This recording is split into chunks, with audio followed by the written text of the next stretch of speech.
Mo, Carson Palmer is no longer a Bengal. You cannot have drawn this up any better. My boy Lance put it perfectly. It's desperation meeting opportunity.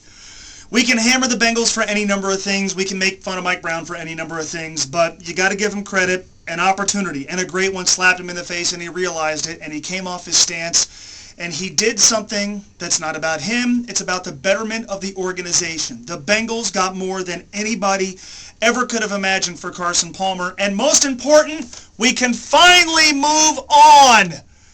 We can finally move forward. We can stop talking about what was. We can stop talking about Carson Palmer coming back and what's going to happen. This team can move forward, and frankly, to this point, they have. And the Bengals now, think of late April until today. I know it was a rough offseason in many respects. I know this franchise has a number of issues. Maybe you still don't want to go to games. That's fine. But from late April, they put together a draft that at this point we like, namely because of Dalton and Green. They've gotten off to a good start. The defense is being rebuilt to an extent. Most of the changes have been favorable. They've added depth. There are guys lower on the depth chart helping what they're doing. Marvin Lewis is doing a good job. They've got a new offensive coordinator who has fit his system to what Andy Dalton does well, and vice versa.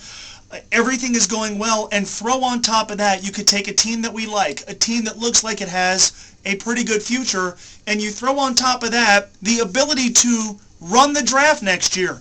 2 first-round selections for a team that might be all about adding depth and adding, different parts to the mix, but not needing a franchise guy. The Bengals managed to trade a former franchise quarterback, and they don't need to draft one. That's remarkable. And maybe the Bengals take one of their first-round picks and parlay it into numerous picks later in the draft. The possibilities are endless. And we often can't say this about this team. I've been a vocal critic. Most of us have been disenchanted, disenfranchised, whatever word you want to use. But from late April until October the 18th, you really cannot find a better 6-month period of time for this franchise. Things are going amazingly well. You almost wonder who took over down there, and are these indeed the Bengals?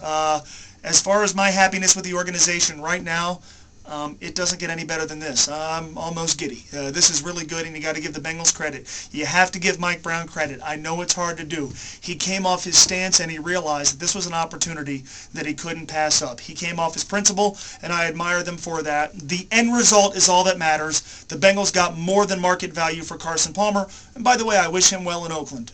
Carson Palmer, responsible for some of the best moments I've had at Paul Brown Stadium. He hasn't been good over the last 4 years. He hasn't been elite. I hope he plays well in Oakland. If he does, the Bengals will get maybe another first-round draft choice so it could help this franchise. The end result, though, is ultimately what matters. The end result for the Bengals, they say goodbye to an underperforming player who was doing nothing this year, and instead they get draft picks in return. The draft, as you know, is the lifeblood of the NFL. Today was a good day to be a Bengals fan. Frankly, the last 6 months have been full of good days to be Bengals fans. Email me your thoughts, mo@espn1530.com, and shoot me a tweet at moegger1530.